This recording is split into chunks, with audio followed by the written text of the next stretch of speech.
வெளிப்படுத்தின விசேஷத்தில் அந்த புத்தகத்திலிருந்து நாம் வேத பாட வகுப்பை தியானித்து வருகிறோம். எல்லாரும் ஒரு அதிகாரத்தில் கடந்த வாரம் நம்ம என்ன செஞ்சோம்? தியானித்தோம். 1ஆம் அதிகாரம் வசனம் 1லேருந்து 3 வரைக்கும். அதில் ஒரு 3 முக்கியமான வார்த்தைகள் அப்படின்னு சொல்லி நம்ம என்ன பண்ணோம்? பார்த்தோம். எழுதியிருக்கீங்களா யாரும்? 1ஆம் அதிகாரத்தில் வசனம் 1லேருந்து 3 வரைக்கும் அதில் உள்ள முக்கியமான 3 வார்த்தைகள் சொல்லி பார்த்தோம். என்னென்ன வார்த்தை பார்த்தோம்? வெளிப்பாடு தேவனில் ஆரம்பமாகிறது. அடுத்தது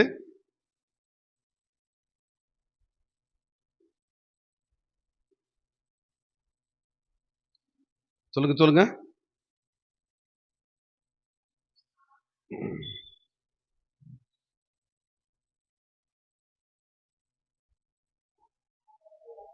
வெளிப்பாடு தேவனிடத்திலிருந்து ஆரம்பமாகிறது. அதுல 2 பிரிவு இருக்குது. அந்த ஃபர்ஸ்ட் காரியத்திலேயே 2 பிரிவு இருக்கிறது. ஒன்று கருத்தாய் தேடுதல். கருத்தா தேடுதல் என்ன? ஒவ்வொரு மனிதனுக்குள்ளும் மனதுன்னு ஒண்ணு இருக்குது. மனதுன்னு என்னங்க? எனக்கு உங்களுக்கு கொடுக்கணுங்கிற மனசு தாங்க, ஆனா எனக்கு சூழ்நிலை தாங்க சரியில்லை. எனக்கு உங்க ஃபங்க்ஷனுக்கு கண்டிப்பா கலந்துக்கணும்னு என் மனதில் அதாங்க வருது.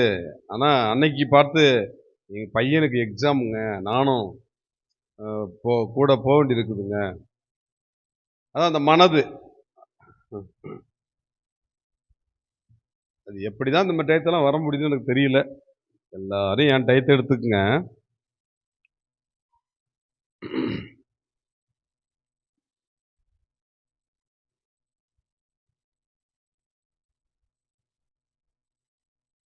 மனிதனுக்கு மனது இருக்குது. அந்த மனிதன் தனக்குள் இருக்கிற மனதின் மூலம் ஆண்டவர் பேசுவதை உணர முடியும், கண்டுபிடிக்க முடியும்.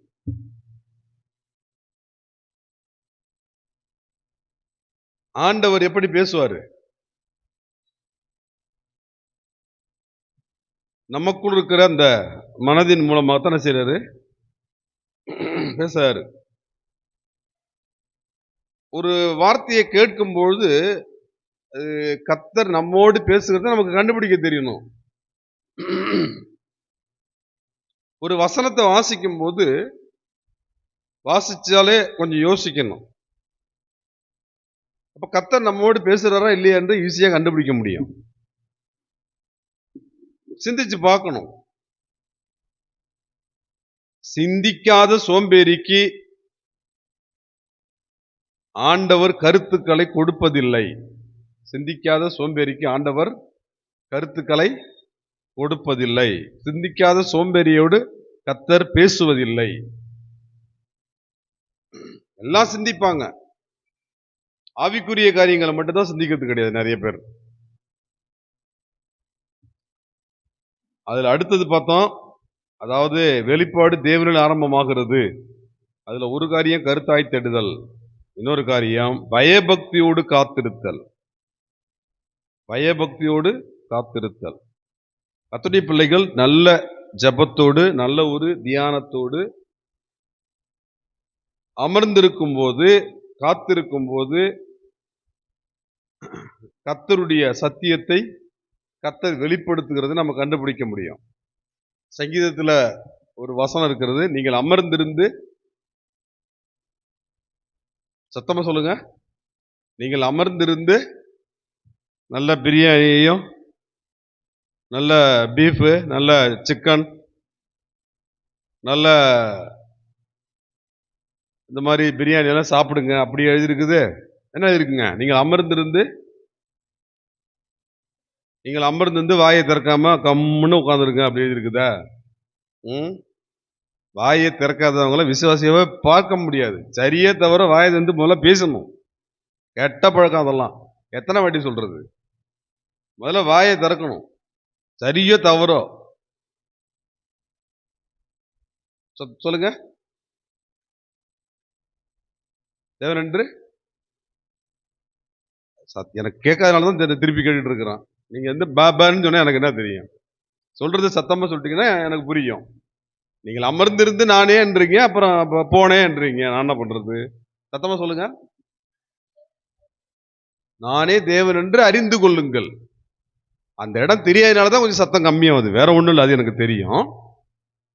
அந்த முடிக்கிற எப்படி முடிக்குது ஆரம்பிச்சாச்சு. எப்படி முடிக்குது? நீங்கள் அமர்ந்தது நானே தேவன். வேற ஒண்ணும் இல்லை. அதுக்காக தான் திரும்ப ஏதாவது சொல்றீங்களான்னு பாக்குறேன் நாம. ஆரம்பிச்சாச்சு, ஆனா முடிக்கத்தான் தெரியல. எனக்கு வண்டி ஸ்டார்ட் பண்ண தெரியும் பாஸ்டர், கியர்லாம் போட தெரியும், பிரேக் போட தெரியும், கிளட்ச் பிடிக்க தெரியும், ஹார்ன் அடிக்க தெரியும், ஆனா நிறுத்தம் மட்டும் தெரியாதுன்னா அது எவ்வளவு பெரிய ஆபத்து. ரைட். அப்ப அமர்ந்து இருக்கும் போதுதான் என்ன செய்ய முடியும்? அமர்ந்து இருக்குன்னா காத்திருக்கிறது. கத்திற்காக காத்திருக்கிற ஒருவரும் என்ன செய்ய போறதில்லை? வெட்கமடைவதில்லை, வெட்கப்பட்டு போவதில்லை. வசனம் சொல்கிறது. காத்து இருக்கணுங்க. எந்த காரியம் வந்தாலும் கர்த்தர் நம்மோடு பேசணும்னா காத்து இருக்கணும். கர்த்தர்ட்ட இருந்து ஒரு காரியத்தை நம்ம தெரிந்து கொள்ளணும்னா காத்து இருக்கணும். நமக்கு என்னன்னாக்கா, சட்டி எடுத்து அடுப்புல வைக்கணும், இருக்கிற மசாலாவெல்லாம் அள்ளி போடணும், சிக்கனை அள்ளி கொட்டணும், அரிசி பாஸ்மதி அரிசி அள்ளி போடணும், அப்படியே எடுத்து சாப்பிடணும். அந்த எடுத்து கொட்டிட்டு எடுத்து சாப்பிடணும். அது வேகிற வரைக்கும் வெயிட் பண்ணக்கூடாது. அந்த மாதிரி நான் போய் முழங்கால் போடணும், பதில் 10,000 எனக்கு நாளைக்கு தேவை ஆண்டவரே, ஏசப்பா 10,000 அப்படின்னு கணக்கு பார்த்தா 10,000 அங்கே ரெடியாக இருக்கும். அந்த மாதிரி எதிர்பார்க்கிறோம். காத்திருக்கும் போது பெற்றுக்கொள்கிற பலன் மிகுதியா இருக்கும். காத்திருந்து பெற்றுக்கொள்றது எப்படி இருக்கும்? அதுக்கு வேல்யூ அதிகம். அது என்ன செய்யணும்? ரொம்ப பொறுமையோடு காத்திருக்கணும், தாழ்மையோடு காத்திருக்கணும், நம்பிக்கையோடு காத்திருக்கணும். எப்படிங்க? இன்னும் எவ்வளவு நாள் தான் காத்திருக்குன்னு தெரியல. அதுக்கு பேர் என்ன கிடையாது? நம்பிக்கை கிடையாது. நான் எவ்வளவு நாள் காத்திருந்தாலும் சரி, என் கர்த்தர் எனக்கு பதில் கொடுப்பார். அதுக்கு பேர் தான் விசுவாசம். இன்னும் ஆண்டவரை எவ்வளவு நாள் தான் காத்திருக்க செய்ய போறாரு தெரியல. பதிலே கிடைக்காது, பலன் கிடைக்காது.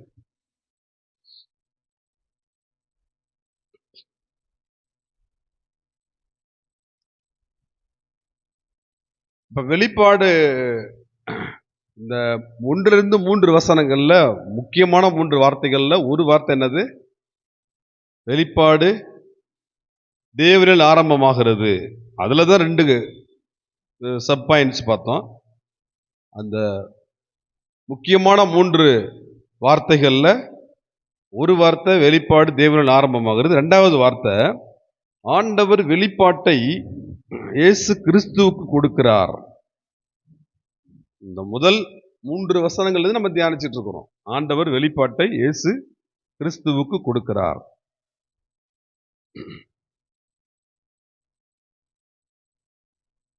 இயேசு எப்போதுமே பிதாவின் மீது சார்ந்திருப்பதை நம்ம பைபிள்ல உள்ள வசனங்கள் இருந்து பார்க்கிறோம். யோவான் சுவிசேஷத்துல பார்த்தீங்கன்னா, எல்லா புத்தகத்தை விட இந்த 4 சுவிசேஷ புத்தகங்களிலே யோவான் சுவிசேஷத்துல ஆண்டவர் அடிக்கடி பிதாவினிடத்துல அடிக்கடி பேசிக்கிட்டு இருக்கிறத நம்ம பார்க்க முடியும். மற்ற எல்லாத்த விட அது இன்னும் அதிகமா இருக்கும். இப்ப நாமும் எப்போதுமே எந்த காரியமானாலும் தேவனையே சார்ந்திருக்க வேண்டும். எந்த காரியமானாலும் நம்ம யாரை சார்ந்திருக்கணும்? ஆமா, எந்த காரியமானாலும் தேவனை நோக்கி பார்க்கணும். எந்த காரியமானாலும் தேவன்ட்டு தான் தெரியப்படுத்தணும். நிறைய பேர் ஏதாவது ஒண்ணா என்ன யாருக்கு தெரியப்படுத்துறோம்? முதல்ல உடனே என்ன பண்ணுவோம்? நமக்கு யாரு பிடிக்குமோ, நமக்கு யார் நெருக்கமானவங்களோ அவங்களுக்கு ஒன்னே போகணும். தாத்தா இந்த மாதிரி ஆயிடுச்சு தாத்தா, ஃப்ரெண்டுக்கு, சொந்தக்காரங்களுக்கு, யாருக்கு யார்கிட்ட அடிக்கடி பேசுவோமோ அவங்களுக்கு உடனே ஒரு தகவல். எதுவா இருந்தாலும் முதல்ல இயேசுநாதருக்கு தெரிவிக்கணும். ஆண்டவருக்கு தெரிவிக்காமல் வேறு யாருக்கு தெரிவிச்சோம்? ஒரு பயனும் இல்லை. நம் ஆண்டவரை நோக்கி பார்த்து பழகவும், நம் ஆண்டவரிடத்தில் எந்த காரியமானாலும் தெரிவித்து பழகவும் கவனமா இருப்போம் என்றால், என் பிள்ளை இன்னைக்கு ஏன் நிறைய பேருக்கு வெளிப்பாடு கிடைக்கிறது இல்லை, ஏன் நிறைய பேருக்கு வரங்கள் கிருபைகள் கிடைக்கிறது இல்லை அப்படின்னா, அவங்க இஷ்டத்துக்கு இருந்தா எப்படி வெளிப்பாடு வரும்? நான் உங்கள்கிட்ட ஒரு கேள்வி கேட்கிறேன். சாப்பிடுற உணவு கூட நான் இயேசுநாதர்ட்ட கேட்டுட்டு தான் சாப்பிடுவேன். சாப்பாடு ரெடி பண்றப்ப கூட என்ன ரெடி பண்ணலாம் அப்படின்னு சொல்லி ஜெபம் பண்ணிட்டு ஆண்டவர் பாரப்படுத்த ரெடி பண்ணுவேன். இல்லை ஒரு கடைக்கு சாப்பிட போறேன் அப்படின்னா என்ன சாப்பிடலாம் அப்படின்னு சொல்லி நாம முடிவு எடுக்காம என்ன சாப்பிடலாம்னு சொல்லி நம்ம யோசிச்சாலே ஆண்டவர் நமக்கு என்ன செய்வார்? பதில் கொடுப்பார். நான் அப்படித்தான் சாப்பிட்ற உணவு கூட அப்படித்தான் நான் சாப்பிடுவேன். அப்படி யாராவது உண்டா?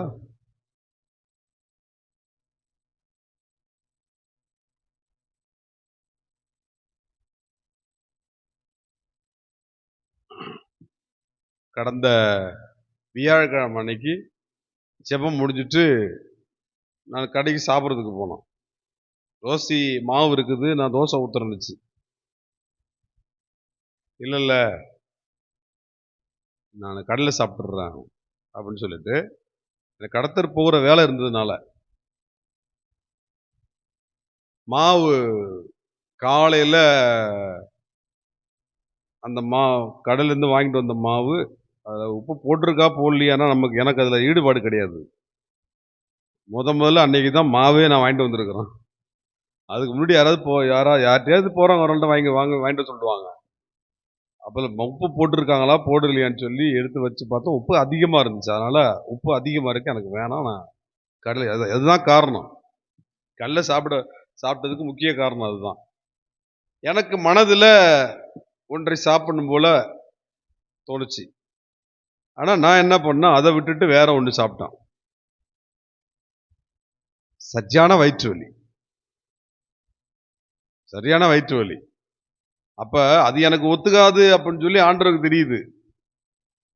அதனால வேற ஒண்ணு என்னுடைய மனதுல வேற ஒரு உணவை ஞாபகப்படுத்துறாரு. கொஞ்சம் ஒரு மாற்றமா இருக்கட்டுமே அப்படின்னு சொல்லி வேற ஒண்ணும் இல்லை, வீட்டுல தோசை வேணாம்னு சொன்னான் இல்லைங்களா. நான் எனக்கு சரி நைட்ல கடையில் வாங்கினாக்க ஒரு கோதுமை புரோட்டா வாங்குவான், இல்லைன்னா ஒரு செட்டு சப்பாத்தி, இதுதான் சாப்பிட்றதுன்னா ஒரு தோசை. எனக்கு கோதுமை புரோட்டா சாப்பிடும் போல தோணுச்சு. அது எப்போதும் சாப்பிட்றதுனா மணி ஆயிடுச்சு, அதனால சரி தோசையை சாப்பிட்ருவோம், அதை விட இது கொஞ்சம் சீக்கிரம் சிரிக்கும் அப்படின்னு நான் யோசிச்சு என்ன பண்ணேன், மாத்திட்டேன். காலையில் மெர்சி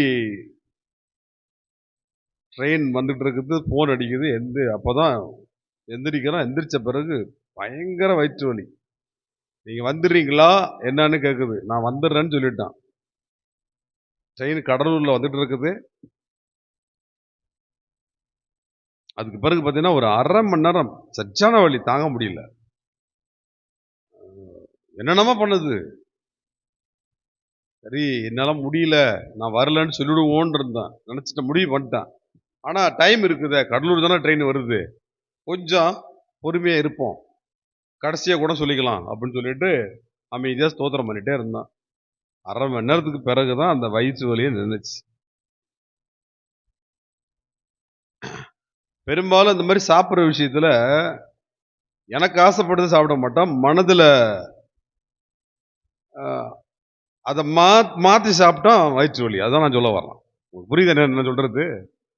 சாப்பிடுறது கூட கேட்கணுமா? ஏன் கேட்கக்கூடாது? தப்பாது, பாவமா? அப்படி ஒரு பழக்கத்தை வச்சுக்கணும். எந்த ஹோட்டல்ல சாப்பிடணும்னு கூட சில பேர் ஜெபம் பண்ணி அப்படி சாப்பிட்றாலும் இருக்காங்க. சாப்பிட்றப்ப ஜெபம் பண்ணிட்டு சாப்பிட்ற பழக்கம்லாம் உண்டுங்களா? ஓ அப்படியா? யாரெல்லாம் சாப்பிட்றப்ப ஜெபம் பண்ணிட்டு சாப்பிடுவீங்க? என்ன சொல்லி ஜெபம் பண்ணுவீங்களா?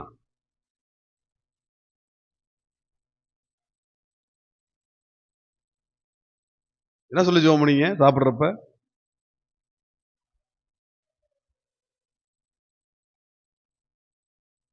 யாரோ ஒருத்தர் சொல்லுங்க.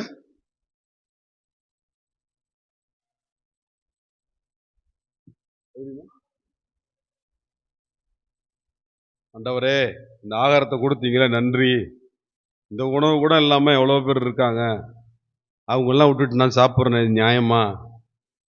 அ? அ? அதாவது நம்ம ஜெபம் மட்டும் பண்ணக்கூடாது. இது சாப்பாடு கூட கிடைக்காம எவ்வளவு பேர் இருக்காங்க. எனக்கு ஆகாரத்தை கொடுங்க நன்றி ஆண்டவரேன்னு சொல்லி அதோட விட்டுறாம, அந்த சாப்பாடு கிடைக்காம இருக்கிறவங்க நம்மளால முடிஞ்ச வரைக்கும் ஏதாவது ஒரு உதவி பண்ணணும். மிச்சம் மீதி எதோ இருந்தா கூட என்ன செய்யலாம் அவங்கள்ட்ட கொடுக்கலாம்.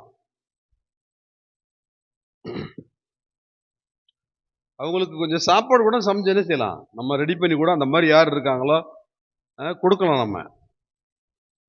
இந்த ஆகாரத்தை கொடுத்தீங்கன்னா நன்றி. இந்த ஆகாரத்தை சாப்பிட்றேன்னா, உங்களுக்குன்னு உண்மை உத்தமமா வாழணும். நான் மட்டும் நல்லா இருக்கணும். வேற யாருக்கும் நான் பெற்ற நன்மையை சொல்லக்கூடாது. அப்புறம் அவங்க ரட்சிக்கப்பட்டுருவாங்க ஆண்டவரே. அது எவ்வளோ பெரிய பாவம். அதனால நீங்க செய்த நன்மை யாருக்கும் நான் சொல்ல மாட்டேன். நான் மட்டும் சாப்பிட்டுட்டு கம்முன்னு நான் மட்டும் சபைக்கு வந்துட்டு போயிட்டு இருப்பேன். அப்படிதான் ஜெபம் பண்ணுவாங்களா?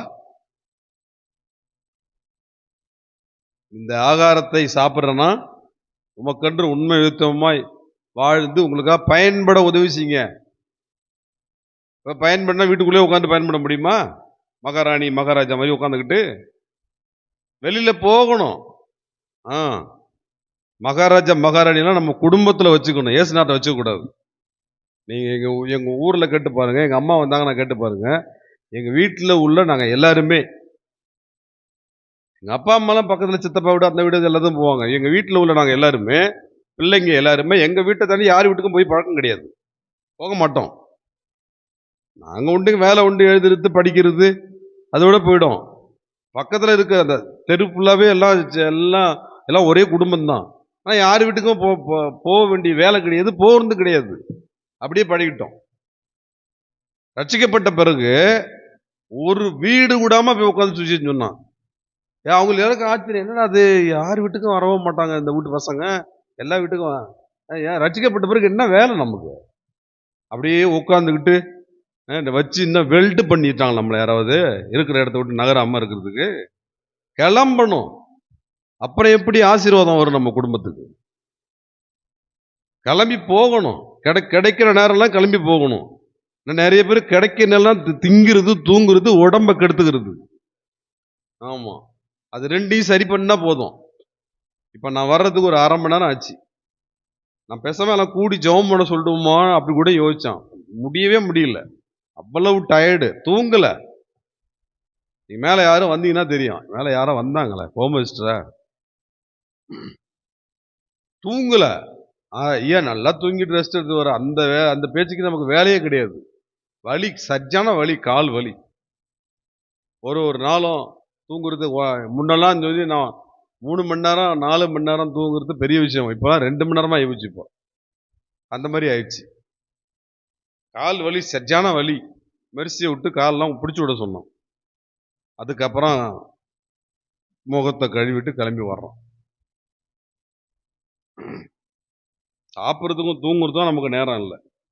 ஆனா விசுவாசிங்க, நிறைய பேர், அதாவது நிறைய பேர் சொல்றதை விட யாரெல்லாம் வெளியில போய் சுவிசேஷம் சொல்லாம இருக்காங்களோ, யாரெல்லாம் ரட்சிக்கப்படாத ஆத்மாக்களுக்காக ஜெபிக்காம இருக்கிறாங்களோ, இவங்க அதிகம் செய்யறது தூங்குறது, சாப்பிடுறது தான். தூங்க வேண்டிய அளவுக்கு தூங்குனாதான் ஆரோக்கியம். அதுக்கு மேல தூங்கினாலும் வியாதி. சாப்பிட வேண்டிய அளவுக்கு சாப்பிட்டாதான் ஆரோக்கியம். அதுக்கு மேல சாப்பிட்டாக்க உடம்புக்கு தான் கெடுதல். நிறைய பேர் இன்னும் தூங்குனா நல்லா இருக்கும் அப்படின்னு நினைச்சுக்கிறாங்க. நிறைய பேர் இன்னும் சாப்பிட்டா உடம்புக்கு நல்லது அப்படின்னு நினைச்சுக்கிறாங்க. அப்படிலாம் கிடையாதுங்க. தேவையான உணவு தான் நமக்கு பாதுகாப்பு.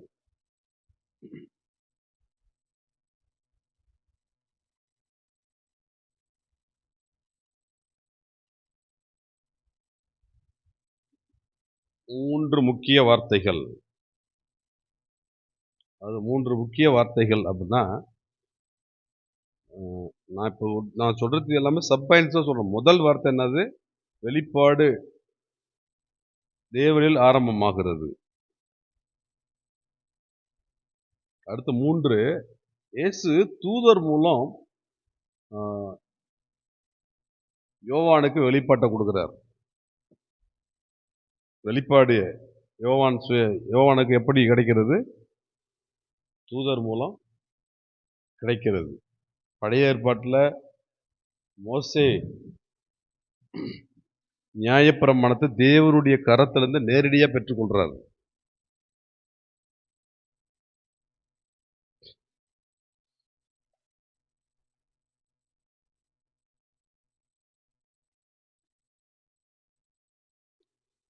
புதிய ஏற்பாட்டில்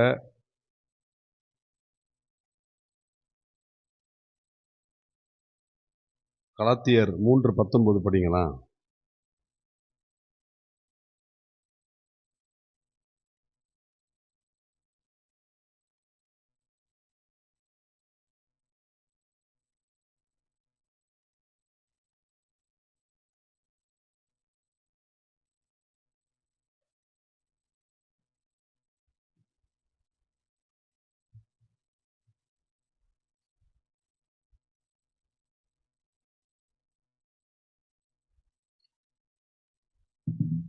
கவனிங்க, நீங்க படிக்கிறதுக்குள்ள டைமே போயிடும் போல இருக்கு. பழைய ஏற்பாட்டு காலத்துல தீர்க்கதரிசிகளுக்கு கர்த்தர் அவங்கள்ட்ட நேரடியா பேசினார். மோசே நியாயப்பிரமாணத்தை தேவனுடைய கரத்திலிருந்து பெற்றுக்கொண்டவர். புதிய ஏற்பாட்டு காலத்துல தேவன் ஏதோ ரொம்ப தூரமானவர், அந்த பெரிய இடைவெளி உண்டு மனிதனுக்கும் தேவனுக்கும். அப்படி ஒரு மனநிலை இருந்தது. அப்ப தேவனுக்கும் மனிதனுக்கும் இருக்கிற அந்த இடைவெளியை சரிப்படுத்துறதுக்கு குறுக்க இடையில ஒரு ஆள் இருந்தா நல்லா இருக்கும் அப்படின்ற மாதிரி ஒரு மனநிலை மனிதனுக்கு இருக்குது புதிய ஏற்பாட்டு காலத்துல. அதுக்கு முக்கிய காரணம் என்னன்னாக்க, மல்கியாவுக்கும் மத்திய சுவிசேஷத்துக்கும் இடையில எவ்வளவு இடைவெளி இருக்குன்னு பாருங்க. மல்கியா பழைய ஏற்பாட்டுடைய கடைசி புத்தகம், மத்தேயு புதிய ஏற்பாட்டினுடைய, நான் சொல்ல மாட்டீங்க. ஏதாவது ஒண்ணா நீங்க வாயை திறந்து பேசணும். மல்கியா பழைய ஏற்பாட்டுடைய, ஆமா, நம்ம சொன்ன பிறகுதான் சொல்றீங்க, தானா சொல்ல மாட்டீங்கல்ல. புதிய ஏற்பாட்டுல மத்தேயு முதல் புத்தகம், அப்போஸ்தலர் நடவடிக்கைகள் எத்தனாவது புத்தகம்? ஒரு கரண்ட் ஷாக் அடிக்கணும் அப்படியே, அப்பதான் கண்டுபிடிக்கலாம். டக்குன்னு சொல்ல முடியாது நம்மளால. மல்கியாவுக்கும் மத்தேயுக்கும் எல்லாம் எவ்வளவு இடைவெளி இருக்கு பாருங்க பைபிள்ல.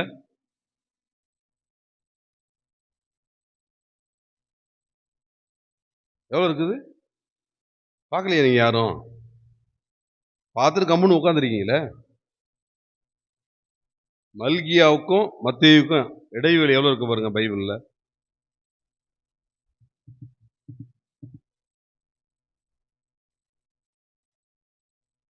எத்தனை பேப்பர் இருக்கு? 2 பேப்பரும் 3.5 பக்கம். இடைவெளி எவ்வளவு? 3.5 பக்கம். மல்கியா தீர்க்கதரிசி தான் பழைய ஏற்பாட்டினுடைய கடைசி தீர்க்கதரிசி பைபிள் படி.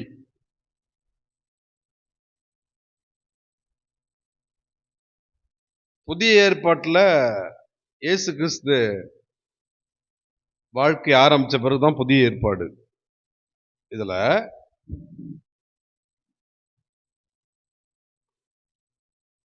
பேப்பர்ல பாத்தீங்கன்னா 2 பேப்பர் 3.5 பக்கம் தான் இருக்குது.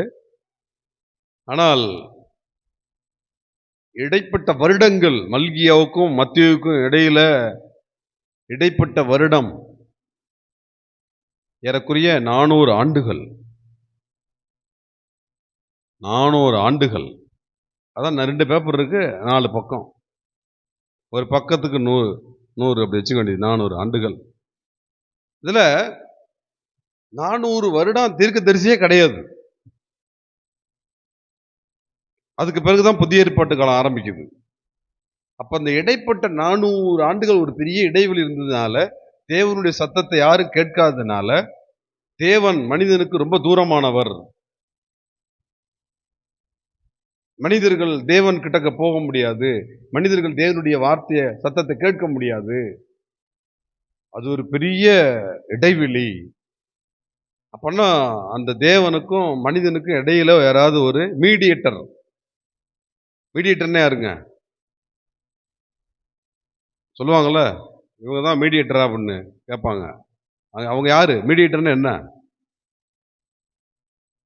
சொல்லவும் மாட்டீங்க. ஏதோ சொல்றீங்க, எங்க சத்தம் இருக்குன்னு தெரியல. மீடியேட்டர் என்ன? இவங்க சொல்றது அவங்ககிட்ட வந்து சொல்றது, அவங்க சொல்றது இவங்ககிட்ட வந்து சொல்றது. நம்ம தமிழ்நாட்டில் ஆர்.என். ரவி இருக்காருல்ல, பான்னு ஆர் அடிக்கிற ஆர்.என். ரவி. அவர் யாரு? அவரு மாநில அரசுக்கும் மத்திய அரசுக்கும் இடையில உள்ள மீடியேட்டர். மாநில அரசு சொல்றத மத்திய அரசுக்கு தெரிவிக்கணும், மத்திய அரசு சொல்றத மாநில அரசுக்கு தெரிவிக்கணும். கவர்னர், கவர்னருடைய வேலை என்ன தெரியுங்களா? இந்த என்ஜின்லாம் யாருக்கும் பழக்கம் உண்டா? என்ஜின் தண்ணி பாய்ச்சறாங்கல்ல, என்ஜின் ஓடுது பாருங்க. அதை ஆஃப் பண்றதுக்கு ஒரு என்ன இருக்கும் தெரியுங்களா? ஓடிக்கிட்டு இருக்கிற என்ஜின், டீசல் என்ஜினை ஸ்டார்ட் பண்ணி விட்டுட்டு அதை ஆஃப் பண்றதுக்கு என்ன இருக்கு? என்ன எதை வச்சு ஆஃப் பண்ணுவாங்க?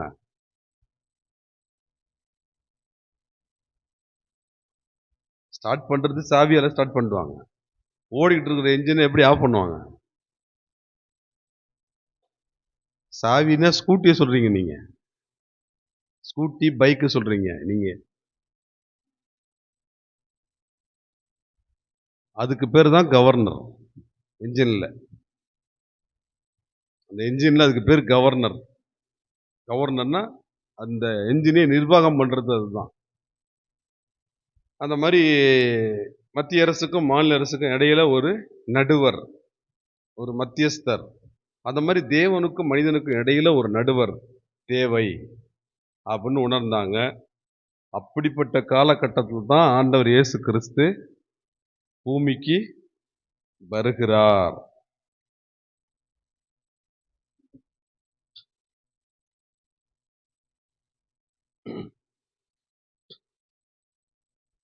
ஆனா அந்த வெளிப்படுத்தின விசேஷத்தை குறித்து ஒரு தூதன் யோவானுக்கு தகவல் கொண்டு வர்றாரு. ஒரு தூதன் தான் வர்றாரு. அடுத்து பாத்தீங்கன்னா யோவானுக்கு வெளிப்பாடு கொடுக்கப்படுகிறது. யோவான் யாரு? தேவதூதரா? இல்ல சீசர், அப்போஸ்தலர், அதை கேட்கலனா. யோவான் தேவதூதரா? இல்ல அப்ப அவர் யாரு? மனிதர். யோவான் யாரு? ஒரு மனிதர். ஆண்டவர் ஒரு மனிதனுக்கு நம்பி சத்தியத்தை வெளிப்படுத்துறார். ஒரு மனிதனுக்கு தாம் நம்பிக்கையோடு ஒன்றை வெளிப்படுத்தக்கூடிய அளவுக்கு நாம இருக்கணும். இந்த தம்பிகிட்ட வெளிப்படுத்தினா இது மற்றவங்களுக்கு சென்றடையும். ஏதோ அந்த என்னுடைய மகள் கிட்ட இதை வெளிப்படுத்தினா இது கண்டிப்பாக மற்றவரிடத்திற்கும் அது போய் சேரும். அந்த ஒரு அப்படி நம்பக்கூடிய அளவுக்கு நாம இருக்கணும். அப்படிப்பட்ட ஒரு நம்பிக்கை கர்த்தர் நம் மேல் வைக்கக்கூடிய அளவுக்கு நம்ம இருக்கணுங்க. கர்த்தரால் நம்பக்கூடிய அளவுக்கு நம்ம இருக்கிறோமா? நீங்க யாரெல்லாம் சொல்ல முடியும்? ஆ? மேல கர்த்தர் பரலோகத்துல இருக்கார் இல்லைங்களா? மேல பார்த்து, கர்த்தாவே நீங்க எதையுமே நம்பி எனக்கு என்ட்ட வெளிப்படுத்தலாம். சொல்ல முடிஞ்சா சொல்லுங்க பார்க்கலாம். என்னால தைரியமா சொல்ல முடியும் அப்படின்ட்டு சொல்லுங்க பார்க்கலாம். சொல்ல முடிஞ்சவங்க சொல்லுங்க பார்க்கலாம்.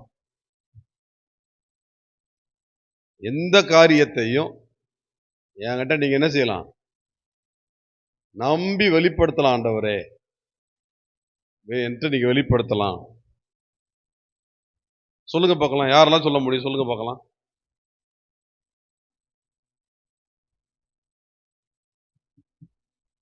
ஏன் சொல்ல முடியல? இல்ல புரியலையா?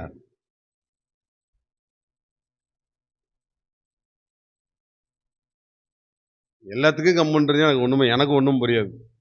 எல்லாத்தையும் ஆஃப் பண்ணிட்டு வாங்க கம்முன்னு கிளம்பி போவோன்ட்டு அப்புறம் கிளம்ப வேண்டியதுதான். நான் சொன்னது புரியலையா? அல்லது உங்களால சொல்ல முடியலையா? குற்றவாளிங்களா? இப்ப குற்றம் இல்லாத வாளி இருந்தா பாருங்க.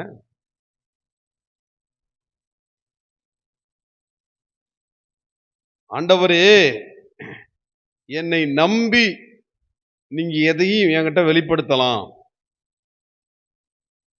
அப்படின்னு என்ன அர்த்தம்?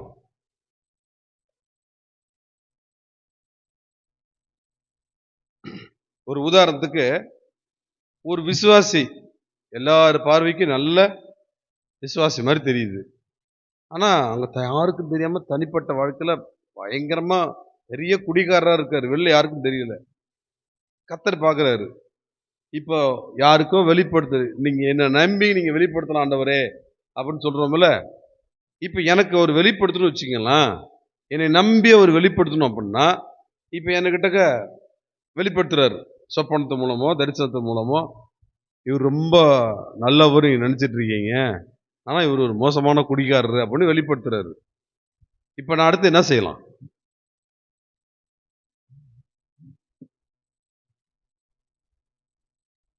என்ன, ரொம்ப நல்ல விசுவாசி நினைச்சிட்டு இருந்தா, அது குடிகாரரா அவரு அப்படின்னு நமக்கு பத்தி ஆண்டவர் வெளிப்படுத்துறாரு தெரியுது. இப்ப நம்ம என்ன செய்யறது? எது சொன்னாலும் சத்தமா சொல்லுங்க. சொல்லுங்க.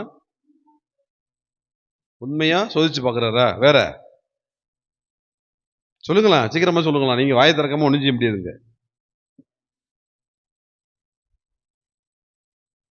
கம்முன்லாம் உட்கார்ந்துட கூடாதுங்க. அதெல்லாம் எனக்கு பிடிக்கவே பிடிக்காது. ஆனா எவ்வளவு சொன்னாலும் நீங்க மாறவே மாட்டேங்கிறீங்க. ரொம்ப கஷ்டம். உங்கள வச்செல்லாம் நடத்தி டைம் வேஸ்ட் நான் நினைக்கிறேன். வாய திறக்கணுங்க.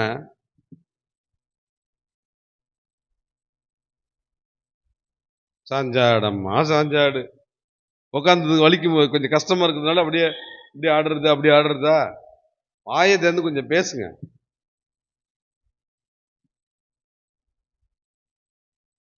சொப்பனத்திலயோ, தரிசனத்திலயோ வெளிப்படுத்திட்டாரு. ஒரே ஆளு பேசக்கூடாது. ஒரு ஆள் பேசுறதுக்கு நான் பாராட்டுறேன், வரவேற்கிறேன். மத்தவங்க வாயை திறக்கணும். அதுக்காக தான் ஒரே ஆள் பேசாதீங்கன்னு நான் சொல்றதுக்கு காரணம், மத்தவங்களும் வாயை திறக்கணும். அதுக்கு தான். சொல்லுங்க. அவங்களுக்காக நம்மளை எதை நம்பி இதை நம்ம கிட்ட வெளிப்படுத்துறாரு?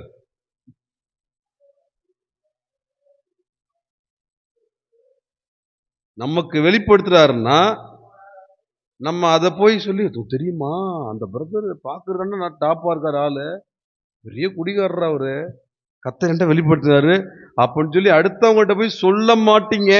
அப்ப நம்பிதான் வெளிப்படுத்துறாரு. அதுக்கு பதில் அடுத்தவங்கள்ட்ட போய் இவங்களை பத்தி குறை சொல்லி குற்றப்படுத்தி பேசாமல், அதற்கு பதில் அந்த நபர் தன்னுடைய தவற உணர்ந்து சரிப்படுத்திக் கொண்டு கர்த்தருக்கு ஏற்ற ஒரு பக்தியுள்ள வாழ்க்கை வாழ்வதற்கு ஜெபிக்கவும் அவர்களை வழிநடத்தவும் நாம கவனமா இருப்போன்ற நம்பிக்கையில நமக்கு வெளிப்படுத்துறாரு. அப்ப முதல்ல ஜெபம் பண்ணணும். ஆண்டவரே, ஏசப்பா, கர்த்தாவே, இந்த மாதிரி கர்த்தர் வெளிப்படுத்தும் போது கையோட டைரி எழுதுற பழக்கம் யாரும் இருந்தீங்கன்னா டைரியில் எழுதி வச்சிடணும். நல்ல சகோதரர்ப்பா, ஏதோ பிசாச ஏமாத்தி அப்படி வஞ்சிக்கிறான். எனக்கு அவன் சகோதரருக்குள்ள ஒரு மாற்றத்தை கொடுங்க ஆண்டவரே. நீங்க வெளிப்படுத்திருக்கீங்க. நான் சகோதரருக்காக ஜெபிக்கிறேன்ப்பா. நான் பேசுறதுக்கு எனக்கு ஒரு வாய்ப்பை ஏற்படுத்தி கொடுங்க ஆண்டவரே. நான் எப்படி பேசுறதுன்னு தெரியல. நான் போய் பிரதர் இந்த மாதிரி கர்த்தர் ஒரு சொப்பனத்துல தரிசனத்தை எனக்கு வெளிப்படுத்தினாரு அப்படின்னு சொன்னா, அது என்ன ஆகும்? எனக்கு ஒன்றும் புரியல. ஆனா பேசுவதற்குரிய வாய்ப்பை எனக்கு ஏற்படுத்தி கொடுங்க அப்படின்னு சொல்லி நம்ம தொடர்ந்து ஜெபிச்சுக்கிட்டு இருந்தா, கர்த்தர் அந்த வாய்ப்பை ஏற்படுத்தி கொடுப்பார். ஒரு நாளைக்கு திடீர்னு வந்து நம்ம கிட்ட வந்து, உங்கள்கிட்ட ஒரு காரியம் ஒன்று சொல்லுங்க. நீங்க எனக்காக ஜெபம் பண்ணிக்கங்க. இப்ப நான் பார்க்கறதுக்கு கர்த்தருக்குள்ள எப்படி இருக்குங்க? நல்லா இருக்கீங்க நீங்க. ஆனா அப்படிதான் எல்லாரும் நினைச்சிட்டு இருக்காங்க. ஆனா நான் ஒரு முறை பசங்க கூட சேர்ந்து லேசா கொஞ்சம் இடம் கொடுத்துட்டேன்.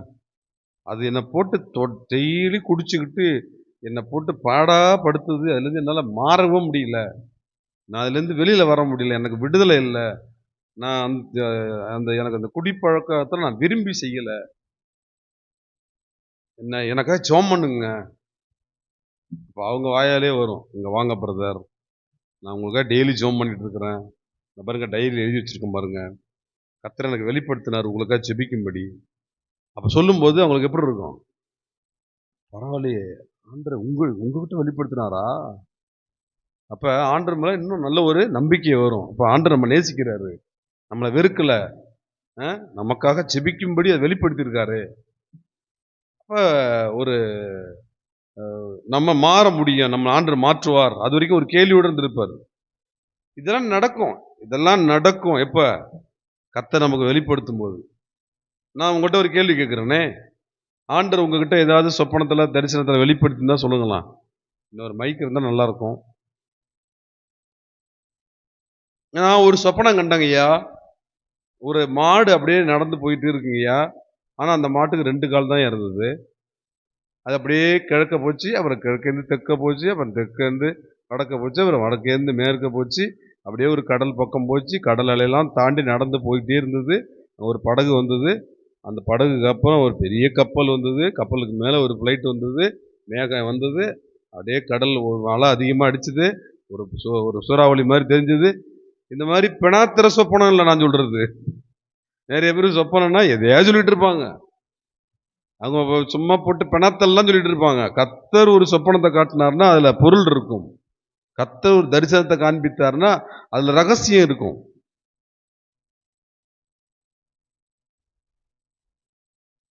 நான் ஒரு முறை பைபிள் ஸ்டடியில் சொன்னேன். நீங்க அப்போ வந்தவங்களுக்கு தெரியும். நம்ம சிஸ்டர் வந்து என்ன பண்ணாங்க, ஒரு குறிப்பிட்ட ஒரு நபர் அவங்க வீட்டுக்கு போனால் நல்லா பேசுவாங்க. வீட்டுக்கு போனால் நல்லா பேசுவாங்க. இல்லை ஒரு ஃபங்க்ஷனில் சந்திக்கிறவங்க நல்லா பேசுவாங்க. ஆனால் கடத்தரில் இங்கே டவுனில் இப்படி போகிறப்ப எதுக்கு பார்த்தா பார்க்காம மாதிரி போயிடுவாங்க. கடத்தரில் பார்த்தாலும் பார்க்காம மாதிரி போயிடுவாங்க. போயிடுவாங்க, ஒரு மாதிரி இருப்பாங்க. அப்புறம் கொஞ்ச நாளுக்கு பிறகு பார்த்தீங்கன்னா சுத்தமாக ஒரு டச்சே இல்லாமல் போயிட்டாங்க.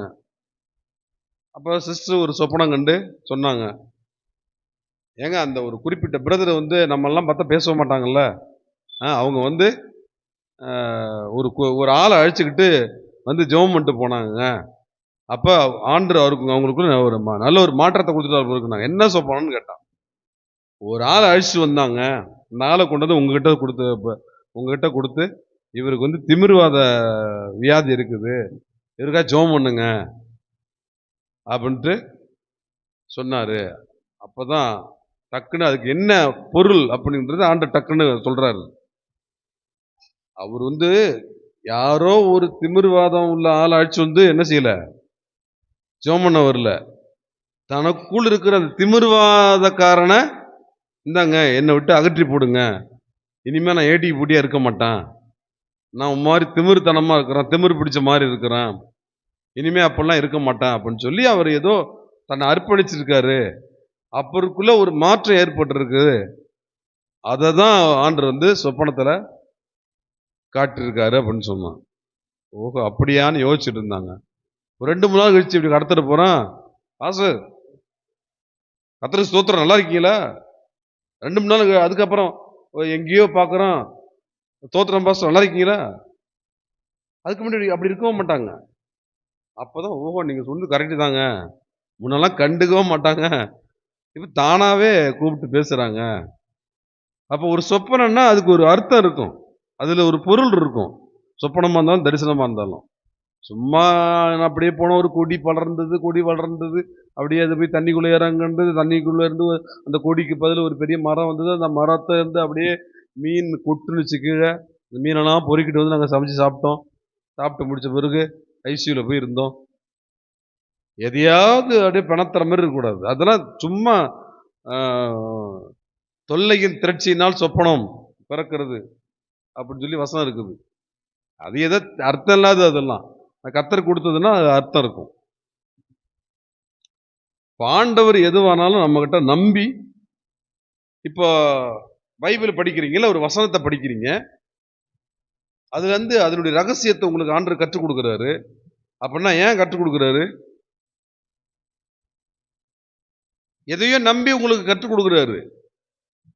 உங்க மேல ஒரு நம்பிக்கை வச்சு அந்த வசனத்துக்கு ஒரு விளக்கத்தை உங்களுக்கு கொடுக்குறாரு.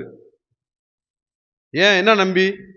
நீங்க மட்டும் இதை தெரிஞ்சுக்கிட்டு நீங்க மட்டும் அப்படியே பைபிள் வேத அறிவுல வளர்றதுக்கா? ஒரு வசனத்துக்கு ஒரு பொருளை ஒரு விளக்கத்தை உங்களுக்கு கற்றுக் கொடுக்குறாருன்னா அதை வச்சு நீங்க பயன்படணும் கர்த்தருக்காக. அதுல சுவிசேஷ விளக்கம் தான் கொடுக்குறாரா? என்ன கொடுக்குறாரு? அப்ப சுவிசேஷ வார்த்தை சம்பந்தமா விளக்கம் கொடுக்குறாருன்னா அப்ப யாருக்கும் சுவிசேஷம் சொல்லணும். நான்லாம் நீங்க சிஸ்டர்கிட்ட கேட்டீங்கன்னா டக்கு டக்குன்னு சொல்லிட்டே இருப்பான். எதுவா இருந்தாலும் சரி, நான் மட்டும் உட்காந்து பைபிள் படிச்சுட்டு இருப்பான், நான் மட்டும் உட்காந்து ஜெபம் பண்ணிட்டு இருப்பான், நான் மட்டும் ஏதோ ஒன்று செஞ்சுட்டு இருப்பான். திடீர்னு கர்த்தர் ஒரு செய்தி கொடுப்பாரு. உட்காந்து எல்லாத்தையும் எழுதி முடிச்சிருவான். எழுதி முடிச்சுட்டு சொல்லுவான், உங்கள்கிட்ட வீடு பிரதிஷ்டைக்கு ஏற்ற மாதிரி ஒரு செய்தி கொடுத்தார் கர்த்தர், எழுதி வச்சுட்டேன். அப்போனா ஏதோ வீடு பிரதிஷ்டைக்கு ஆண்டவர் அனுப்ப போறாரு, அதுக்கு செய்தியா இருக்கும் போல இருக்கு. ஒரு சர்ச்சை ஆரம்பிக்கிற இடத்துல ஒரு பிரசங்கம் பண்ணா எப்படி பிரசங்கம் பண்ணணுமோ அந்த மாதிரி ஒரு பிரசங்கத்தை கர்த்தர் கொடுத்தாரு. அப்படின்னா ஏதோ சர்ச்சை ஆரம்பிக்க போறாங்க, அங்க போய் இந்த செய்தி தேவைப்படுது போல இருக்கு, ஆண்டவர் செய்தி கொடுத்துருக்காரு. நம்பி கொடுக்குறாரு,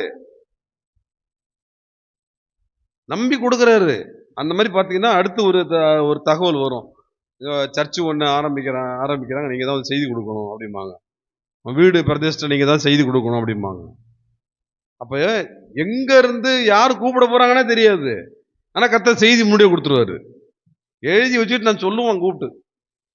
அப்ப சொன்ன பிறகு நான் அன்னைக்கு சொன்னேன்ல, ஒரு வீடு பிரதேசத்துக்கு கர்த்தர் செய்தி கொடுத்துருக்காரு, ஒரு ஞானசாரணைக்கு செய்தி கொடுத்துருக்காரு, ஒரு சர்ச்சு பிரதிஷ்டைக்கு செய்தி கொடுத்துருக்காருன்னு சொன்னோன்னே இப்ப இதை கூப்பிட்டுருக்காங்க, கூப்பிட்டு சொல்லுவான். இதெல்லாம் ஒரு ரகசியம். எழுதி கர்த்தர் சொல்ற எதுவானாலும் எழுதி வச்சுக்கணும். அந்த ஒரு பழக்கத்தை வச்சுக்கணும். நம்மை நம்பி ஆண்டவர் வெளிப்படுத்த ஆயத்தமா இருக்கிறார். இதுவரைக்கும் அந்த மாதிரி ஆண்டவர் எதுவுமே வெளிப்படுத்துறது இல்லை. சொப்பனத்தின் மூலமோ, தரிசனத்தின் மூலமோ, உள் உணர்வு மூலமோ. இப்போ ஒரு உதாரணம் சொல்றேன் பாருங்களேன். ஆண்டவர் என்னை நம்பி வெளிப்படுத்த முடியும், என்னை நம்பி வெளிப்படுத்துறாருன்னா நான் அதுக்கு ஆயத்தம், அப்படி யாராவது சொல்ல முடியுமா? என்கிட்ட ஆண்டவர் வெளிப்படுத்தினார்னா என்னை நம்பிதான் வெளிப்படுத்துறாரு. அதை நிறைவேற்றுவதற்கு நான் ஆயத்தமா இருப்பேன். நீங்க யாரும் சொல்ல முடியுமா? இல்ல, உங்களுக்கு சொல்றதுக்கு நான் சொல்றது புரியலையா, உங்களுக்கு பதில் சொல்றதுக்கு தெரியலையா, இல்ல பயமா இருக்கா? அப்போ அந்த வம்பு நமக்கு வேணாண்டா அப்படி ஒதுங்கிறீங்களா? அப்படி ஒதுங்கிதான் ஆசீர்வாதமும் உங்களை விட்டு ஒதுங்கி இருக்குது, மறந்துடாதீங்க. ஒரு கர்த்தருடைய பிள்ளை கர்த்தருக்காக பயன்படாமல் கர்த்தருடைய கரத்திலிருந்து ஆசீர்வாதத்தை பெற்றுக்கொள்ள முடியாது, மறந்துடாதீங்க. பல விதத்துல பேசுறாரு. இன்னும் மண்ணு முட்டு மாதிரி இருந்தா என்னைக்கு ஆசீர்வாதத்தை பெற்றுக்கொள்றது? எத்தனை முறை பேசுறாரு. என்னைக்கு மாற போகிறோம், என்னைக்கு அர்ப்பணிக்க போறோம்? இனி அப்படி இருக்கக்கூடாது. இனிமேல் ஆகிலும் கர்த்தர் விரும்புகிறதுக்கு நம்ம விட்டு கொடுக்கணும். அந்த முடிவு என்னைக்குதான் அந்த முடிவு எடுக்க போறோம்? என்னைக்குதான் அப்படி நமக்குள்ள ஒரு மாற்றத்தை கொண்டு வர போறோம்? அப்படியே இருந்தா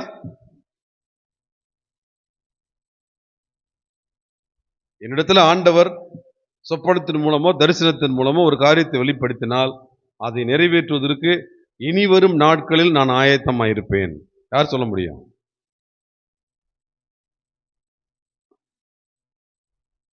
சில பேர் நான் பார்த்த பிறகு ரைட்டு வீடியோ எடுக்கிறாங்கப்பா. இந்த வீடியோ எடுக்கிறப்ப என்ன செய்வாங்க? வீடியோ எடுக்கிறப்ப என்ன செய்வாங்க? அப்படியே இப்போ அந்த வீடியோவை நான் எடுத்தா என்ன செய்வீங்க? நீங்களாம் இப்போ வீடியோ இந்த மொபைல் எடுத்து அப்படியே வீடியோ ஒருத்தர் எடுத்தா பாஸ்ட் எடுக்கிறாரு.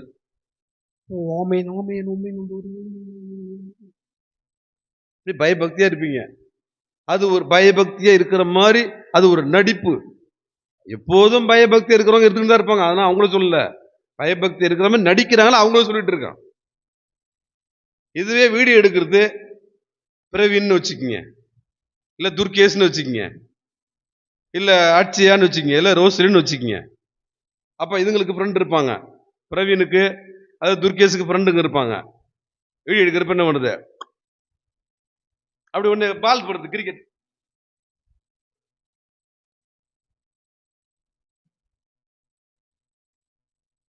அந்த வீடியோ எடுக்கிற ஆளுகிட்ட விளையாடுறது. ஆனா அந்த வீடியோ எல்லாரும் பார்ப்பாங்கன்னு நம்ம அதை யோசிக்கிறது கிடையாது. பாடுறா எல்லாம் கண்ணை முட்டி ஜெபிச்சிட்டு இருக்காங்க. கமலேஷ் மட்டும் விளையாண்டு இருக்கான் பாடுறா திருவாரூர்ல.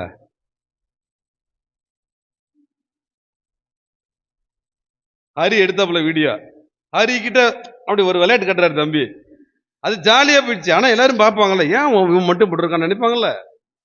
பாத்தியா வீடியோல? உனக்கு தெரியுமில்ல, சின்ன தம்பி, அது சின்ன பிள்ளை, நோ ப்ராப்ளம். ஒரு ஞானஸ்தானம் பெற்ற ஒருத்தவங்க சின்சியரா இருக்கணும். அதுவே தம்பி சின்ன பையன்றதான் நான் சாரமா சொல்லிட்டு இருக்கிறேன். அதுவே ஞானஸ்தானம் பெற்று ஒருத்தவங்க அப்படி பண்ணியிருந்தாங்கன்னா அந்த வீடியோ பார்த்த உடனே போன் அடிச்சிருப்போம் உங்களுக்கு. சின்ன பசங்க அவர் ஜாலிக்காக பொதுவாகவே வெளியூர் இன்னைக்கு ஊழியத்துக்கு இப்ப நான் முடிச்சிருவோம். இப்ப முடிச்ச உடனே ஊழியத்துக்கு போங்கன்னா எத்தனை பேர் போவோம்? கொஞ்சம் பேர் தான் போவோம். வேளாங்கண்ணி போகணும் அப்படின்னா எத்தனை பேர் வருவான்? 4 வேனை வச்சோன்னா பத்தாது. கர்த்தருக்கு சித்தமானால் மே 1ஆம் தேதி போன மே 1க்கு இந்த சில கொஞ்சம் இந்த காலேஜ் பசங்கள்லாம் எக்ஸாமு அதுக்கெல்லாம் கொஞ்சம் ப்ரிப்பேர்லாம் ஆகுறாங்களே, அவங்க அந்த நேரத்தில் வர முடியாது அப்படின்னு சொல்லி போன வருஷம் அப்படியே கொஞ்சம் விட்டாச்சு. பார்ப்போம் இந்த வாட்டி காலேஜ் படிச்சுக்கிட்டு இருக்கிற பிள்ளைங்களுக்கெல்லாம் இந்த நேரத்தில் மே 1ஆம் தேதி வர முடியும், ஒன்றும் டிஸ்டர்ப் கிடையாது அப்படின்னா கர்த்தருக்கு சித்தமானால் நம்ம போகிறது புதன்கிழமையில இங்கேருந்து போகணும். புதன்கிழமை விடிய காலையில் பழைய டைம் அந்தியோதயா ட்ரெயின் பழைய டைம் 3:57 3:26 மாற்றிட்டாங்க. அந்த ட்ரெயினில் போய் நேராக நாகர்கோவில் இறங்கிட்டோம்னா நாகர்கோவிலேருந்து அடுத்து கன்னியாகுமரிக்கு ட்ரெயின் இருக்குது. ஒரு 9 மணிக்கெலாம் அங்கே போயிடலாம். அங்கே போனதும் கொஞ்சம் சில இடங்கள்லாம் இருக்குது, அவங்க போய் கான்டாக்ட் பண்ணி நம்ம குளிச்சுட்டு ட்ரெஸ் சேஞ்ச் பண்ணால் ட்ரெஸ் சேஞ்ச் பண்ணிக்கிட்டு டிஃபன் சாப்பிட்டுட்டு கொஞ்சம் அப்படி சுற்றி பார்த்துட்டு நைட்டு 8:30 மணிக்கு, அதாவது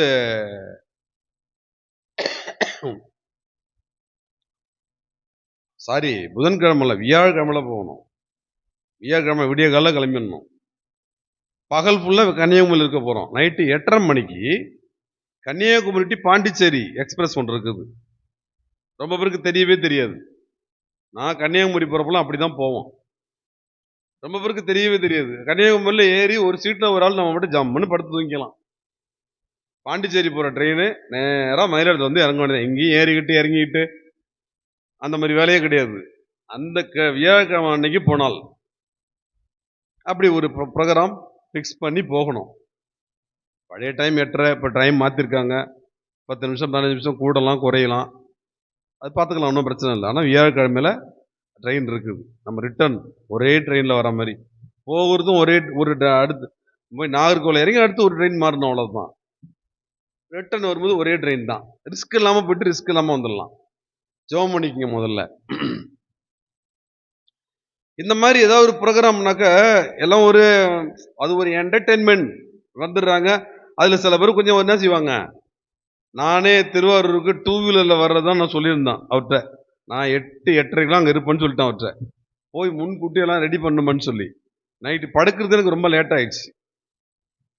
காலையில் எந்திரிச்சு ஜெபம் பண்ணுறோம், என்னென்னமோ பண்ணுது. எப்படா சாமி இன்னைக்கு நடத்துறது, 2 வீலரில் வர வரேன்னு சொல்லியிருந்தோமே. 7 மணிக்கு பூரணிக்கு ஐயா கிளம்பிட்டீங்களா, எந்த வரீங்கன்ட்டு.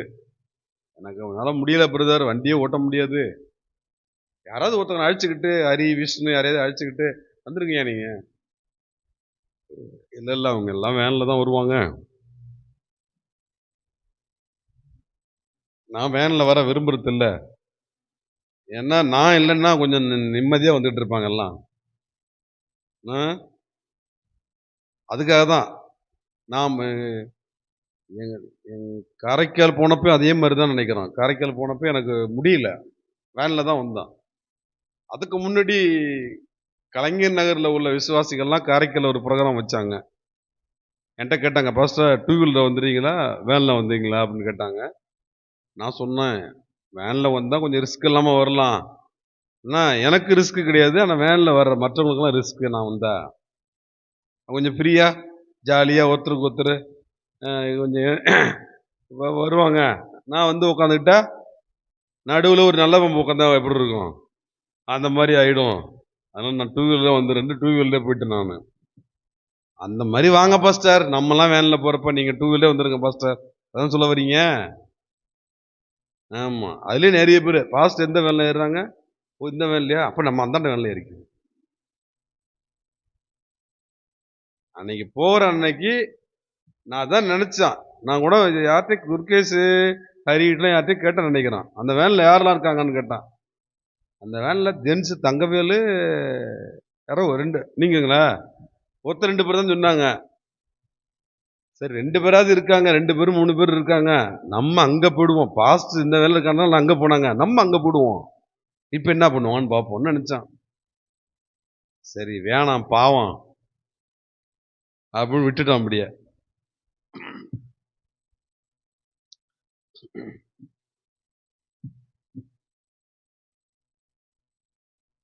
சின்ன பிள்ளைங்க ஒரு என்டர்டைன்மெண்ட்ல இருப்பாங்க, அது ஒரு பெரிய விஷயம் இல்லை. எந்த காரியமானாலும் கர்த்தருடைய பிள்ளைங்களுக்கு ஒரு பயபக்தி இருக்கும். கர்த்தருடைய பிள்ளைங்களுக்கு எந்த காரியத்திலும் ஒரு பயபக்தி இருந்து கொண்டே இருக்க வேண்டும். அப்படி இருக்கிறவங்களுக்கு தான் கர்த்தர் என்ன பண்ணுவாரு, வெளிப்பாடுகளை கொடுப்பார். இப்ப கொஞ்சம் நிறைய பேர் கை தூக்குனீங்க, கர்த்தர் என்னை நம்பி வெளிப்பாட்டை கொடுத்தாருன்னா அதை செய்வதற்கு நான் ஆயத்தம் அப்படின்னு சொல்லி நிறைய பேர் கை தூக்குனீங்க. அது ஒருவேளை பொருள் புரிஞ்சு கை தூக்குனீங்களா புரியாம தூக்குனீங்களா எனக்கு தெரியாது. உதாரணத்துக்கு நான் ஒரே ஒரு காரியம் கேட்பேன்,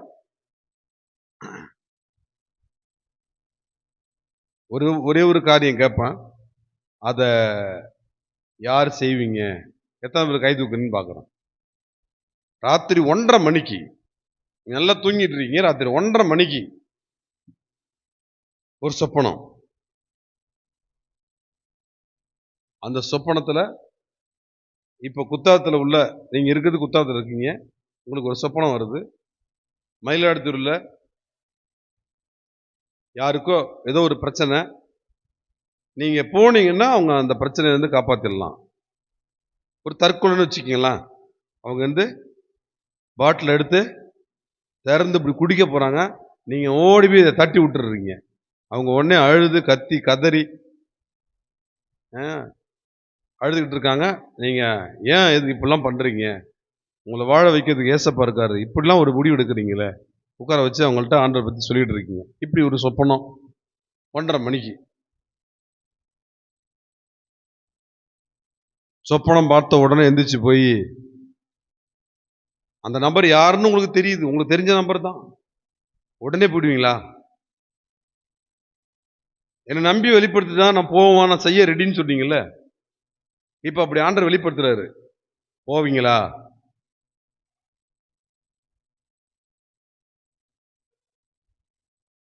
நான் போவேன் பாஸ்டர், என்னை நம்பி வெளிப்படுத்துறாரு. ஒருத்தன் தற்கொலை பண்ணிக்க போறாங்க, நரகத்துக்கு போக போகுது ஒரு ஆத்மா, நான் போய் தற்கொலைந்து விலக்கி அவங்கள பிடிச்சி காப்பாத்தி சத்தியத்தை சொல்லி கர்த்தருக்குள்ள நடத்தினா அந்த ஆத்மா நரகத்திலிருந்து பாதுகாக்கப்படும். நான் உடனே போவேன். இப்ப கை தூக்கம் போகலாம், யாரெல்லாம் போவீங்க? அதாவது நைட்டு 1:30 மணிக்கு போய் சொப்பனம் காட்டுறீங்களே ஆண்டவரே, நான் காலைல ஒரு 8:30 மணி ஆகட்டும், அதெல்லாம் எந்திரிக்கணும், குளிக்கணும், பல் விளக்கணும், டிஃபன் ரெடி பண்ணணும், சாப்பிடணும். அதெல்லாம் முடிச்சுட்டு போகிறோம் ஆண்டவரே அப்படின்னா, அதெல்லாம் முடிச்சுட்டு மாலை ஒன்று கட்டிட்டு போகணும். எதுக்கு? அவங்களுக்கு. ஆமாம், ரட்சிக்கப்படாதவங்கலாம் அதுதானே போட்டுக்கிறாங்க. அதுக்கு தான் போகிற மாதிரி இருக்கும். நான் ஒரு பெண்ணாக இருந்தாலும் திருமணமானவங்களுக்கு கூட கணவர் இருக்காங்க, திருமணம் ஆகலையா உடன் பிறந்த சகோதரர்கள் இருக்காங்க, அப்பா இருக்காங்க. கிளம்புங்க, யாரா எனக்கு இந்த மாதிரி ஒரு சொப்பனத்தை ஆண்டவர் காட்டினாரு. நம்ம போய் அவங்கள காப்பாற்றி ஆகணும். ராத்திரி 1:30 மணிக்கு நம்ம உறவு சம்பந்தப்பட்ட தகவல் வந்தா போகாம இருக்கிறோமா? அப்ப மட்டும் எப்படி கிளம்ப முடியுது? அதை விட இது பயங்கரமானது. இது சாக போற ஆத்மாவை இல்லைன்னா காப்பாற்ற முடியலனாக்க, அவங்க இறந்து போயிட்டாங்கன்னு தகவல் கிடைச்சிச்சுனாக்க, அந்த குற்ற உணர்வு நம்மளை விட்டு போகவே போகாது.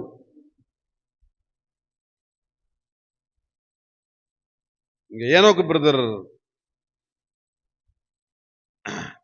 இங்க நின்றுட்டு இங்க ஒரு பலகை கட் பண்றப்ப ரெண்டு காலுக்கும் இடையில வச்சுக்கிட்டு உட்கார்ந்து இப்படி கட் பண்றப்ப பலகை சிலிப்பாயிடுச்சு. நான் மேல இருக்கிறேன். பிரதர் மேல சாப்பிட்டுட்டு நான் கீழே போறேன் பாஸ்டர் பண்ணாங்க. அவங்க சாப்பிட்டுட்டு இருக்கிறப்ப நான் சாப்பிட ஆரம்பிச்சான். நான் சாப்பிட்டு முடிக்கல, அவங்க சாப்பிட்டு முடிச்சுட்டாங்க. நான் கீழே போறேன் பாஸ் சொன்னாங்க. நான் சொன்னேன் கொஞ்சம் உட்காருங்க பிரதர், சாப்பிட்டு வந்துடணும். எனக்கு என்னன்னா மிஷினில் வேலை செய்கிறாங்க, நம்ம கொஞ்சம் கிட்டக்க இருந்துக்கணும். நான் எப்பயுமே அப்படிதான், மிஷினில் கரண்ட்டில் வேலை செய்கிறப்ப கூட எத்தனை பேர் இருந்தாலும் அங்கே அந்த இடத்துல நானும் இருப்பேன். அப்போ கூட நம்ம சர்ச்சில் உள்ள பசங்க இருக்காங்களா, தம்பிங்க இருக்காங்க பஸ், நான் பார்த்துக்கிறேன் பஸ், நீங்கள் பொறுமையாக சாப்பிடுங்க பஸ்ன்னு சொல்லிட்டு வந்து இருங்க பிரதர் உட்காருங்க, நான் வர்றேன் போகணும்னா வேலை இருக்குது சீக்கிரம் பார்க்கணும் பண்ணிட்டு டக்குன்னு பிரதர் கீழே வந்தாச்சு. சாப்பிட்டுட்டே இருக்கிறான். அப்போ ஆகாஷ் ஓடியாந்து அவனுக்கு பயந்து போயிட்டான். ரத்தம் மாமா துணி மாமான்றான். டே என்னடா ரத்தம் துணினா என்னடான்னா அந்த அண்ணன் அந்த ரத்தம் துணின்றான். ஒன்றும் புரிய அவனுக்கு பயத்தில் சொல்ல முடியல அவனால. ஆளே ஒரு மாதிரி பயந்து போயிருக்கிறான். பார்த்தா தெரியுது. ஆகா என்னமோ ஆயிடுச்சு பிறகு டக்குன்னு கீழே ஓடி வந்த அவரு வந்து ரத்தத்தை பார்த்து மயக்கத்தில் இருக்காரு. அஞ்சமா தான் துணியை நினச்சி காலில் சுற்றிக்கிட்டு இருக்குது. இந்த பக்கம் ஓடி வந்து விஷ்ணு எல்லாத்தையும் எடுத்து வச்சுட்டு இருக்காப்புல. உடனே டக்குன்னு ஆட்டோக்கு ஃபோன் அடித்து கூட பசங்களை அனுப்பி விட்டாச்சு. அவர் ஹாஸ்பிட்டல் போயிட்டு அப்புறம் அங்கேருந்து ஃபர்ஸ்ட் எய்ட் பண்ணி மாயாரம் ஜிஹெச்சுக்கு அனுப்பி விட்டாங்க. இங்கே நம்ம சர்ச்சில் ஒரு தம்பி என்ன பண்ணி இப்படி தள்ள அடிச்சுக்கிறாரு. இப்படி என்னன்னு கேட்குறான். ஒன்றும் இல்லை நான் வேற என்னமோ நினச்சிக்கிட்டான். அப்புறம் ஒரு வாரம் கழிச்சு தான் தலையில் அடிச்சுக்கிட்ட ஆளுகிட்ட இருந்து அப்புறம் நான் கேட்டப்போ ஒன்றும் இல்லை மாஸ்டர் போயாச்சு. ஒரு வாரம் கழிச்சு நான் தான் கிட்ட நின்றுட்டு இருந்தேன், நான் அங்கேயே இருந்தால் கண்டிப்பாக அவருக்கு அது மாதிரி ஆயிருக்காது. நான் கிட்டக்க நின்றுட்டு இருந்தேன், அப்படி ஸ்லிப்பான உடனே டக்குன்னு உடனே ஆஃப் பண்ணிட்டா வேலை முடிஞ்சு போச்சு. நான் ஒரு போன் வந்ததுன்னு போனை எடுத்துக்கிட்டு எட்டக்க போயிட்டான். தயவுசெய்து கவனிங்க, வீட்லேயும் சரி எங்கேயுமே சரி, ஒரு நம்ம இருக்கிற இடத்துல ஃபோன் வருதுன்னா, இப்போ எனக்கு ஃபோன் வந்துச்சுங்களேன், எனக்கு ஃபோன் வருது, வீட்டில் பிள்ளைங்க இருக்காங்க, சிஸ்டர் இருக்காங்க, நான் ஃபோனை எடுத்துக்கிட்டு தனியாக போனால் என்ன அர்த்தம்? நீங்கள் தான் சொல்லணும் பதில். வீட்டில் சிஸ்டர் இருக்காங்க, பிள்ளைங்க இருக்காங்க, ஃபோன் எடுக்கிறேன், ஃபோனை சில பேர் அட்டன் பண்ணாமல் எடுத்துகிட்டு எட்ட போயிடுறது, சில பேர் அட்டன் பண்ணி ஹலோ அப்படின்ட்டு அப்படி பேசிக்கிட்டே எட்ட போயிடுறது. நானும் அந்த மாதிரி எட்டக்க வந்து பின்னாடி வந்து பேசுவேன், இல்லை ஹாலில் இருந்தாலும் ரூமில் போய் பேசுவோம், ரூமில் இருந்தால் ஹாலில் இருந்து பேசுவேன். ஏன்னா அவங்க வேற ஒரு ஃபோனில் பேசிகிட்டு இருப்பாங்க, இல்லை பிள்ளைங்களோ சிஸ்டரோ. இப்போ நான் பேசுறது அந்த ஃபோனில் இருக்கு, அந்த ஃபோனில் பேசி இந்த கிளாஷ் ஆகிடும், ஒன்றுக்கு புரியாது, பேச முடியாது. அந்த மாதிரி சூழ்நிலை நம்ம போயிருக்கிறோம். ஆனால் என்ன பேசிகிட்டு இருக்கிறது வீட்டில் அத்தனை பேருக்கும் தெரியும். யார்கிட்ட பேசிகிட்டு இருக்கிறான், பேசுறத வச்சுன்னு தெரியும். அது சொல்ல நான் வீட்டில் எல்லாருமே வந்து பெரிய ஃபோன் பேசாமல் இருக்கிறாங்கன்னா அங்கேயே உட்காந்து தான் பேசுவான். வீட்டில் அவங்க ஃபோன் பேசியிருக்காங்கன்னா நான் கொஞ்சம் எட்டக்க போயிடுவோம். அது வேற விஷயம். ஃபோன் வந்தாலே உடனே எடுத்துட்டு போயிடுறது. 12 கிலோமீட்டர் போயிட்டு பேசுறது அப்படியே. அதுல என்ன இருக்குது? ஏதோ தவறு நடக்கிறதுன்னு அர்த்தம். பொம்பளை பிள்ளைங்களா இருந்தாலும் ஆம்பளை பிள்ளைங்களா இருந்தாலும் ஃபோன் அந்த மாதிரி தனியா பேச கொடுக்காதீங்க. தனியா ஃபோன் பேசுறதுக்கு அனுமதிக்க கூடாது. ரொம்ப கவனமா இருக்கணும். நம்மை நம்பி ஆண்டவர் வெளிப்பாடுகளை கொடுக்கிறாருன்னா அதை உடனே செய்யறதுக்கு நம்ம கவனமா இருக்கணும். ஒரு சம்பவம், அந்த சம்பவத்தோடு சொல்லி முடிச்சிடலாம்னு நினைக்கிறேன். ஏன்னா ஆமா, இன்னும் ஒன்னே ஒன்று இருக்குது. அதோட பெஸ்ட் இந்த டாபிக்கை முடிஞ்சிடும். நம்ம நம்பி ஆண்டவர் ஒரு காரியத்தை வெளிப்பாடோ அல்லது வேறு ஏதோ ஒண்ணு, இப்ப சொப்பனம் கண்டு போறோம், திடீர்னு நடு ராத்திரில யாரோ ஒருத்தவங்க போன் அடிக்கிறாங்க. நான் சொல்றதை நல்லா கவனிச்சுக்கீங்க. உங்களுக்கு போன் பண்றாங்க, நீங்க எடுத்து பேசுறீங்க. அண்ணே, நான் ரவி பேசுறேண்ணே. சொல்லுங்க ரவி, சொல்லுங்க. என்ன ஒரு 5 பேர் சேர்ந்து வெட்டாங்கண்ணே. உடம்புல, கையில, காலில், முதுகுலெல்லாம் 4-5 இடத்துல வெட்டுப்பட்டு இப்போ கிடக்குறான். வெட்டி போட்டு ஓடிட்டாங்க.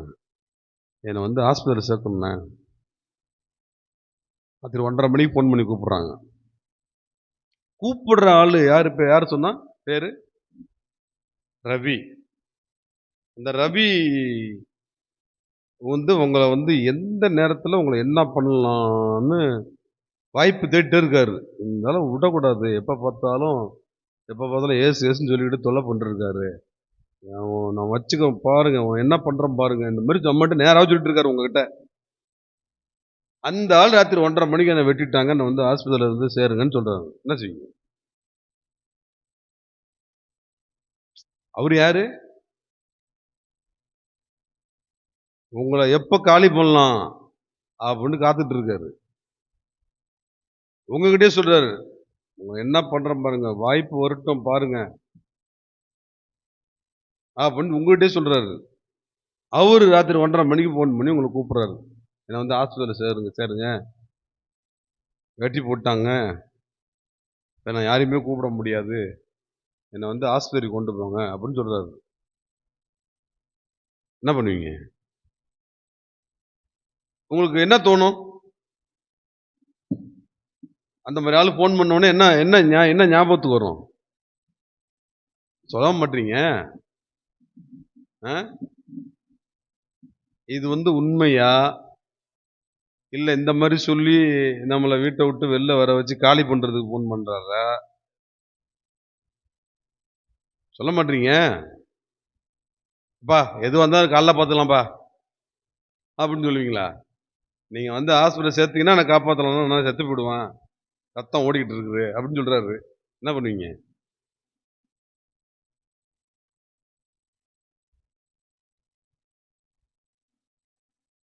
இது உண்மையா இருக்குமா? இல்ல நம்மளை காலி பண்றதுக்கு பிளான் பண்றாரா? என்னடா அது? போனா கண்டிப்பா காப்பாற்றலாம் உண்மையா இருந்தா. அது உண்மை இல்ல, போனா நம்மள அவர் காலி பண்ணுவாரு. என்ன முடிவு பண்றது? இந்த மாதிரி நேரத்துல தான் ஆவியானுடைய உதவி தேவை. நமக்குள்ள ஆவியான இருந்தாருனாக்கா போகலாம், போகக்கூடாது அப்படின்னு நடத்துவாரு. இது ஏதோ விஷயம் இருக்கு, ஏதோ பிளான் பண்ணி நம்மளை கூப்பிடுற நம்ம யோசிச்சாலும் நமக்குள்ள ஆவியான் தான் இல்லப்பா நீ போ அப்படின்ட்டு என்ன செய்வாரு? நமக்குள்ள ஒரு உணர்வு கொடுப்பாரு. ராத்திரி 1:30 மணிக்கு நான் சொல்றேன்னா ஏதோ உங்கள்கிட்ட கேள்வி கேட்கறத சொல்ல நினைச்சுக்காதீங்க. மயிலாடுதுறை பகுதியில் ஒருத்தவங்க என்கிட்ட சொன்னது நான் உங்கள்கிட்ட சொல்லிட்டு இருக்கிறேன். 1:30 மணிக்கு ஃபோன் பண்ணதும் அவங்க உடனே மனைவி எழுப்புறாங்க. மனைவி விட்டு அந்த மாதிரி சொல்றாங்க, ஃபோன் வந்துச்சு, என்னை காப்பாத்துங்க, ஹாஸ்பிட்டல் சேர்த்து விடுங்கன்னு சொல்றாங்க. அவரு என் மட்டும் கொஞ்சம் கோளாறு பண்ணுவாரு. நம்மளுக்கு ஏதாவது காலி பண்றதுக்கு இப்படி செஞ்சிருக்காரா ஒரு பக்கம். இன்னொரு பக்கம் உண்மையா இருந்ததுன்னா நம்ம போகும்போது அவர் செத்து போடுவாரு. அதை யோசிக்கணுமே. அதனால நான் போயிட்டு வர்றேன் அப்படின்னு மனைவிட்ட சொல்றாரு. மனைவி என்ன சொல்றாங்க, நானும் வர்றேங்க அப்படின்றாங்க. கணவர் சொல்றாங்களாம், அது பொய்யா இருந்ததுன்னா அவர் கண்டிப்பா காலி பண்ணிடுவாரு. உண்மையா இருந்தா நம்ம கண்டிப்பா காப்பாத்திடலாம். பொய்யா இருந்ததுன்னா என்ன காலி பண்ணிடுவாரு. நீ வந்தீன்னா உன்னையும் காலி பண்ணிடுவாரு. நீ இருந்தீன்னா பிள்ளைங்களை நீ பார்த்துக்கலாம். என்னோட போயிடும் அது. நீயும் சேர்ந்து வந்தீங்கன்னா நம்ம 2 பேருக்கும் தான் பாதிப்பு. பரவாயில்லைங்க வாங்குங்க அப்படின்னு 2 பேரும் சேர்ந்து போயிட்டாங்க. அங்க போய் பார்த்தா உண்மையிலே வெட்டுப்பட்டு பிரச்சனையோட இருக்காரு. இவங்க போனது, அந்த நேரத்துல போனது உதவியா இருந்தது. அவங்கள ரட்சிப்புக்குள்ள நடத்துறதுக்கு, பின்னாட்கள்ல அவங்க ரட்சிக்கப்படுறதுக்கு ஒரு வாய்க்காலாக இந்த ஒரு சம்பவம் காணப்படுது. சூழ்நிலையை பார்த்தாக்கா சந்தேகம் வரும். ஆனா ஆவியானவர் நமக்குள்ள இருந்தாருன்னா சரியா நடத்திடுவார்.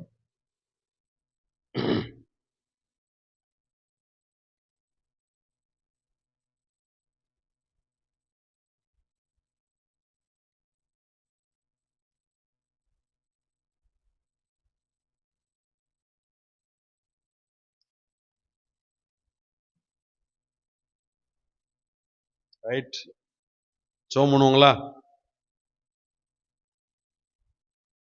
ஆவியானவரே, ஆவியானவரே, பரிசுத்த ஆவியானவரே, எங்கு செல்ல வேண்டும், என்ன சொல்ல வேண்டும், வழி நடத்தும் ஆவியானவரே,